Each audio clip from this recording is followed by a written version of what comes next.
L'abbé Diouf a eu à nous faire une communication à Popenguine.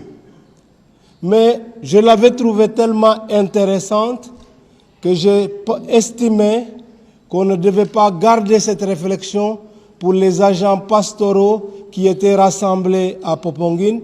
Et je souhaitais qu'on puisse offrir un cadre, comme nous l'avions fait l'année dernière, par un forum ici même. C'est ce qui a valu cette rencontre. Et merci l'abbé Diouf d'avoir répondu à notre appel.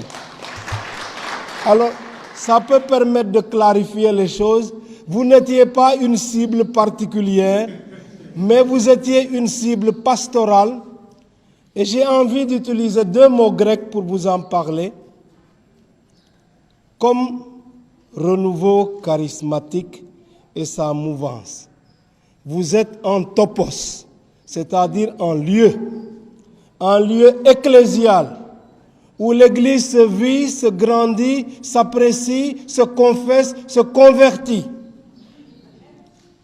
Vous êtes aussi un kairos, un moment favorable que le Seigneur offre à notre Église pour aller plus loin.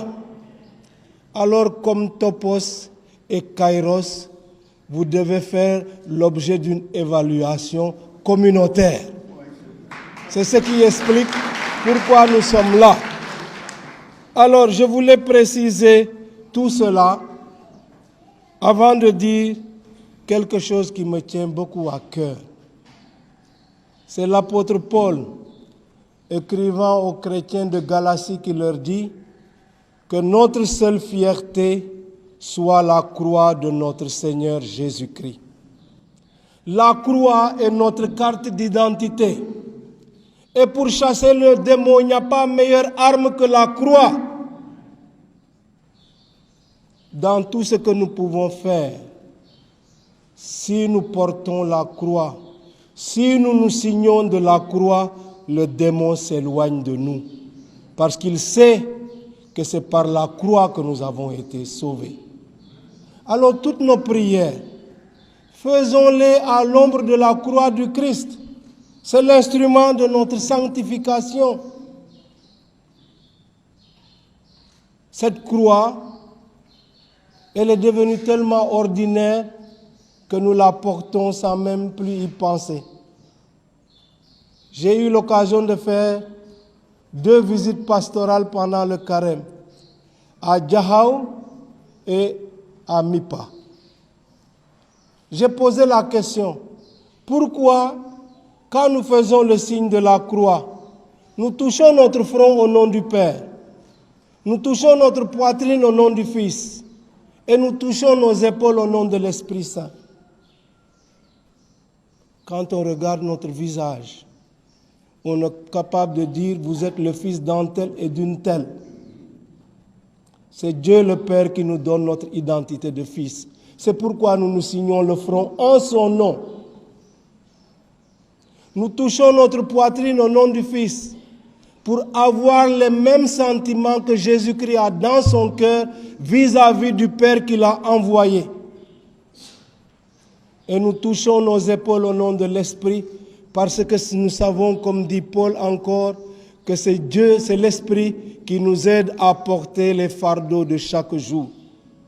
Alors que la croix de notre Seigneur Jésus-Christ soit notre seule fierté. Les hommes sont fatigués. Ils ont des problèmes de toutes sortes. Ils cherchent. Et je voudrais admirer votre capacité de mobilisation. J'ai eu l'occasion l'année dernière de participer à la nuit de prière de la fin d'année à Saint-Pierre et de me rendre compte des milliers de chrétiens qui étaient là. Oui, nous, pasteurs, nous n'avons pas le droit de déserter ces lieux-là. Ce sont des lieux pastoraux, des lieux où nous devons être, des lieux où nous devons exercer notre zèle apostolique et notre générosité. Si vous êtes là toute la nuit, on ne va pas vous laisser une minute. Vous allez confesser jusqu'à on ne dit pas. Parce que les gens ont besoin de se réconcilier avec le Seigneur. Nous sommes ordonnés au peuple de Dieu. Nous n'avons pas le droit de déserter le peuple de Dieu. Il nous faut donc être là. Alors, ce point qui avait été abordé justement à la session pour les agents pastoraux, c'était une manière de motiver davantage les prêtres pour qu'ils s'engagent. Vous savez, mon grand professeur là, je me souviens d'une homélie qu'il nous avait faite, j'étais encore séminariste. Vous savez, il dit, il y a plusieurs types de péchés. Et disait-il, attention aux péchés esthétiques. Je ne sais pas s'il s'en souvient. Ce n'est pas parce que moi, prêtre, je ne suis pas tellement dans la mouvance charismatique que je vais abandonner parce que je dis que ce n'est pas mon genre. Le berger nous a dit, le pape François doit sentir l'odeur de ses brebis. Donc je ne juge pas seulement sur mon goût, mais je juge sur l'opportunité d'annoncer l'évangile à ceux qui en ont besoin aujourd'hui. Et le renouveau est un lieu pastoral que nous ne devons pas non seulement négliger, mais que nous ne devons pas abandonner. Alors, je me ferai votre avocat auprès des prêtres.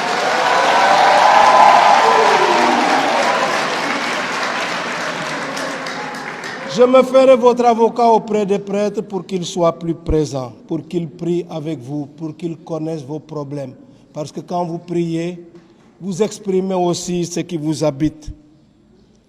En même temps, je voudrais vous inviter à ne pas rechercher le sensationnel.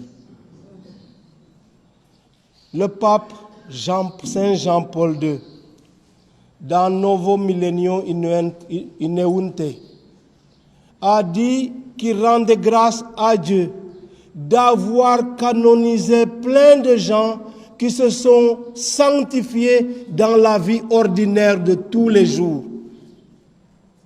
On peut être un saint en étant un chrétien ordinaire.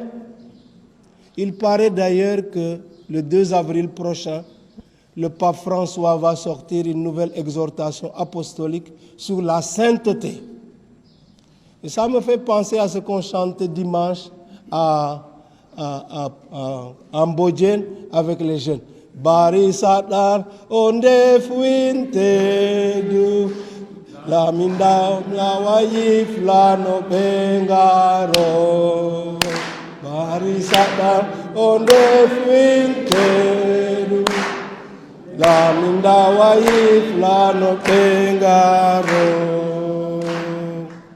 Alors, on a parlé, n'ayons pas peur d'être des saints parce que nous avons reçu l'esprit de son Fils.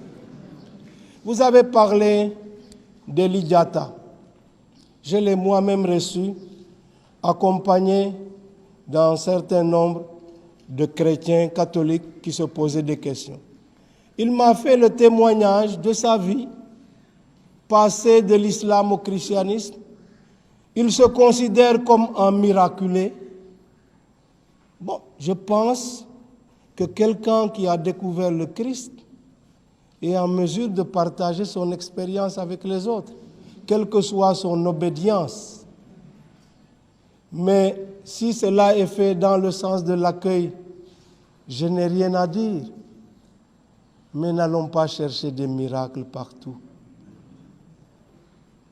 Les miracles de Jésus ont eu une portée pédagogique pour se faire reconnaître. Mais quand vous lisez Saint Jean montre que Jésus a toujours une circonspection par rapport à ceux qui aiment les signes. Parce qu'une foi basée sur les signes est une foi fragile. Donc l'ambiguïté des signes nous renvoie à la profondeur même de notre foi. Cultivons-nous. Formons-nous. Mais acceptons aussi les ruptures que demande notre identité chrétienne. En 2016, le 13 mars 2016, à Join, au JMJ, j'ai dit aux gens que s'il y a un conflit entre la tradition et Jésus-Christ, vous laissez tomber la tradition. Parce que Jésus est venu tout accomplir. J'avais dit une année à Poponguine, en prêchant, mais quand vous avez le soleil, qu'est-ce que vous avez encore besoin d'une torche pour voir la lumière? Si vous avez le plus, pourquoi cherchez-vous le moins? Le Christ est l'accomplissement de tout. Il n'est pas venu abolir, dit-il en Matthieu 5, 17, mais il est venu accomplir. Ce qui, dans nos traditions, peut être sublimé et porté, le Christ le porte à sa perfection. Je vous remercie pour votre grande mobilisation. Je vous félicite pour tout votre témoignage, pour tous ceux que vous avez, à tous ceux à qui vous avez permis de redécouvrir le Christ, de redécouvrir ces écoles de prière. Et je termine en vous confiant une intention. En visitant Diakhao, j'ai rencontré beaucoup de gens qui me disent « Chrétien Redou, j'étais chrétien », qui ont apostasié. Le phénomène me paraît assez important et je suggérais même à la paroisse Sainte-Anne de Diakhao de composer une prière que l'on pourrait réciter tous les dimanches à l'intention des apostats. Et parmi les joies d'un pasteur, je termine par là, j'ai visité un monsieur dans un village qui s'appelle Sarar, paroisse toujours de Diakhao. Ce monsieur a 99 ans. Il est lépreux, handicapé, seul dans sa case. Quand nous nous sommes parlé, il m'a dit « Je veux être baptisé ». J'ai dit au curé « Mais ce n'est pas la première fois qu'il en parle ». Il dit « Non ». Je dis « Mais alors il faut le baptiser. À 100 ans, qu'est-ce que vous allez faire encore ?» Donc je dis « Pour Pâques, tu vas me le baptiser ». Alors, je termine par là, je lui ai demandé, mais tu voudrais être baptisé sous quel nom? Il me répond, mais c'est à vous de choisir. Je dis, non, c'est à toi de choisir. Et il me dit, en serré, Alexandre Koy Halayoten. Voilà, il veut donc être baptisé sous le nom d'Alexandre. Je le confie à votre prière, parce que de tout le parcours pastoral que j'ai fait pendant le carême, c'est cette figure qui me reste dans le cœur. Merci beaucoup.